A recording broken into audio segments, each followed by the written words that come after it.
Alright guys, with Season 2 fast approaching, I wanted to throw together a quick guide to help you figure out what you need to spend your time farming and the items that you really need to try to stockpile before the season gets here. So having said that, let's hop into the video.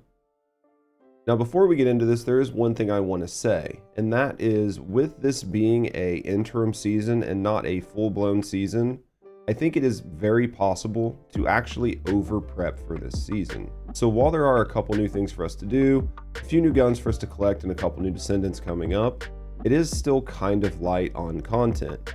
So because of that, I think that you could very easily over prep and burn yourself out before the season even starts. So keep that in mind, and keep in mind the amount of prep you're doing for the amount of content we're actually getting. Now the first thing I want to talk about is Transcendent Mods. Serena will be getting 2 brand new Transcendent Mods, and if the past dictates anything with the future, we know that you will be able to combine these out of your current Transcendent Mods.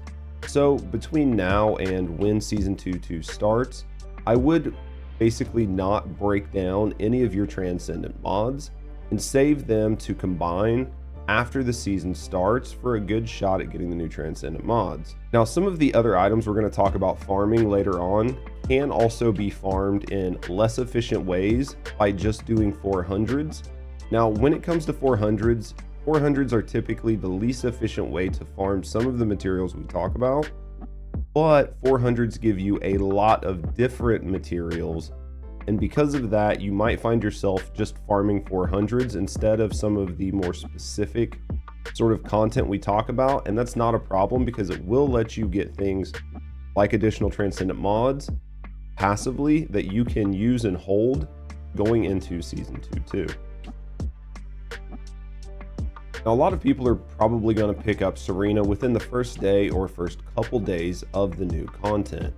And because of that, people are going to look at trying to get a reactor for her before the content actually drops. That way they can just get on her and start playing. For me, the reactor I'm going to be looking for is a fire singular reactor. I'm not entirely for sure what mount I want on it, so that's going to kind of be problematic. But as it stands now, that type of reactor is what I'm going to be going for. The main reason for that is her 1 and 2 are singular and her 3 and 4 are dimensional. But her 2 and 3 realistically do absolutely no damage.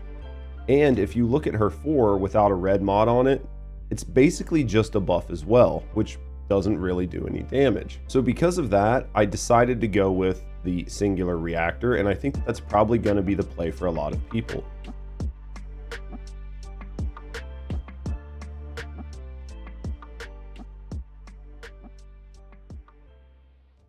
For the reactor substats, I'm going to go with skill cooldown and cost reduction. She seems like she's going to be a very cost-heavy descendant, and until we fully build out the Paragon board and slot on a bunch of different components, we don't know if it's going to be a problem.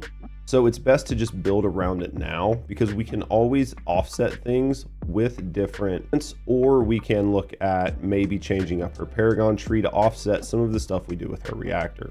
Outside of that, most people already have a good handful of component sets, but one set I would look at picking up if you don't already have it is the Volcanic set.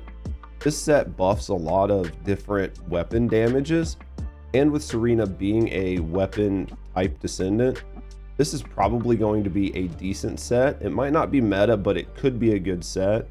So this is something I would go ahead and just try to farm if you have a little bit of time between now and when Season 2 starts. What I would be looking for on this set is a lot of MP, max MP, and MP recovery.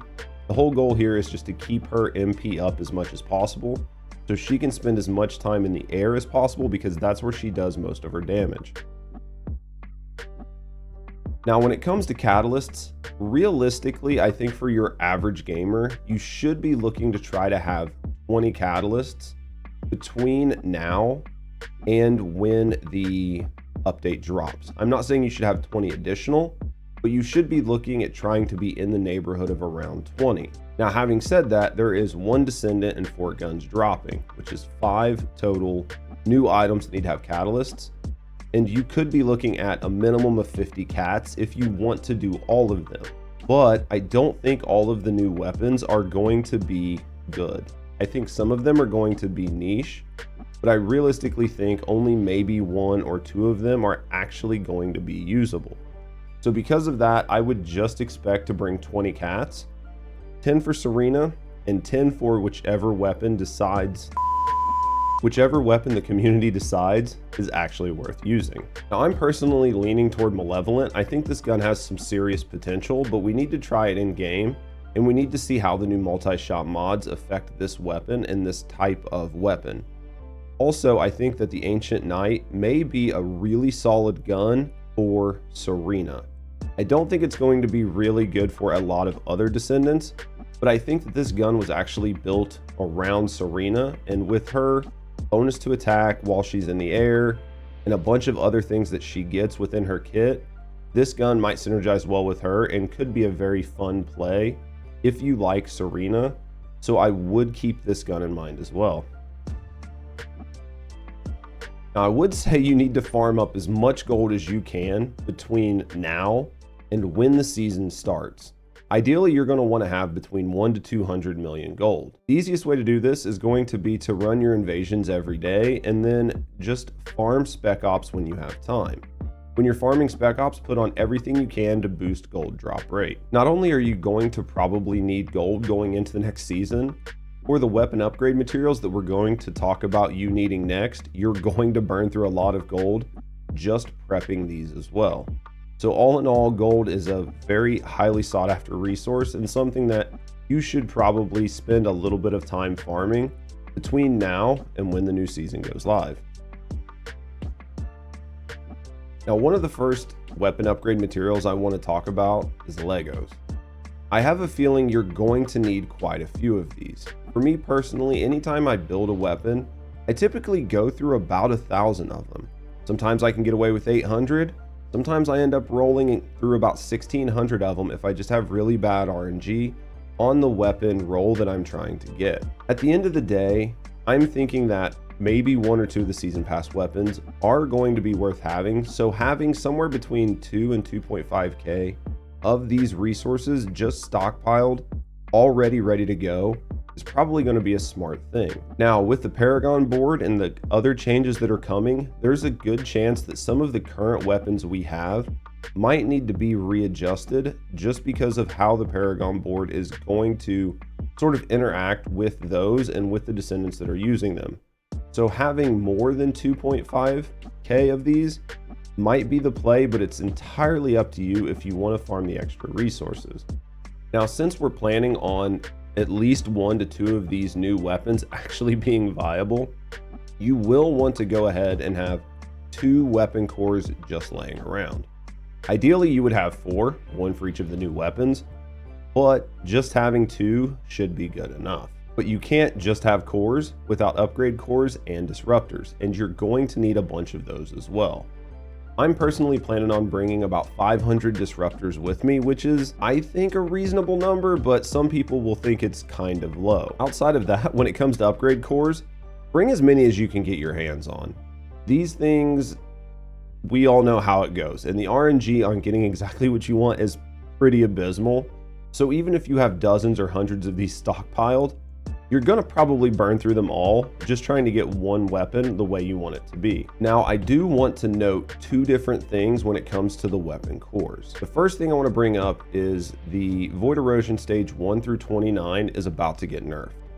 So if you are struggling to get cores now, don't think you need to beat your head against the wall to go get more cores. As soon as the update drops, this content is going to get much easier. And then stack on top of that the Paragon board, which is going to make you much stronger. So there's no reason to beat your head against the wall just to go get these cores when you can wait just a week or 2 and be able to get them much easier. On top of that, the new Void Abyss boss doesn't really look that hard. From what we saw in the developer preview, the developer was able to beat this with a Serena, just flying in the air with a Smithereens that had no weapon cores on it whatsoever, and they were able to do it in roughly about a minute. And I could tell that the developer wasn't really pushing hard to try to knock this boss out. The reason I bring this up is because the Defiler can be a bit of a challenge for some people to farm Void Metal from. So if you don't have the cores built, the base weapon cores built, or you are struggling to get the void metal you need to make the disruptors or to make these cores, I think that with the new void boss, it will actually be easier than the defiler. The last thing I want to talk about is the fellow materials. Now, this is one thing that I think that you probably should go ahead and try to farm as much as you can. I think that the new fellow is head and shoulders above the current fellow. The fellow system will be changed with the new fellow that's added. And what they're going to do is the current fellow is basically going to help keep you alive with some survivability in either bringing you health or providing you passive health regen. The new fellow does all the same things, except instead of bringing you health or helping keep your health up, it's going to bring you ammo from across the field. And with most people planning on playing Serena, this is going to help quite a bit because you're going to be spending a lot of time in the air. So I think crafting and upgrading this fellow is going to be something that a lot of people should prioritize. All right, guys, and that's it. Realistically, that's all I'm going to say you need to do to prep for Season 2 too. If I would have made this video a few days before, I probably would have gave you a lot of additional things to do, and it would have caused you to over prep, but that was because we didn't fully know everything that was coming. Now that we actually know everything that's coming, I do think this is going to be a good season, but I think it's going to be a season laying groundwork for Season 3. And because of that, I think, at least in the beginning, it's going to be light on things to do, and it's more for laying the groundwork. And because of that, I don't think you need to go into it prepping near as hard as I thought you were going to before we saw what the devs said. But let me know what you guys think down below. Do you think I didn't give enough tips? Do you guys have a couple things that you're working on, or a couple things that you think people should prep for that I didn't bring up? If so, let us know down in the comments. Let's help the community out. And as always, if you like my content, consider coming over and seeing me on the live channel. We stream 5 days a week on Twitch. We play a lot of First Descendant, and we do play some other games as well, and I would love to see you guys there.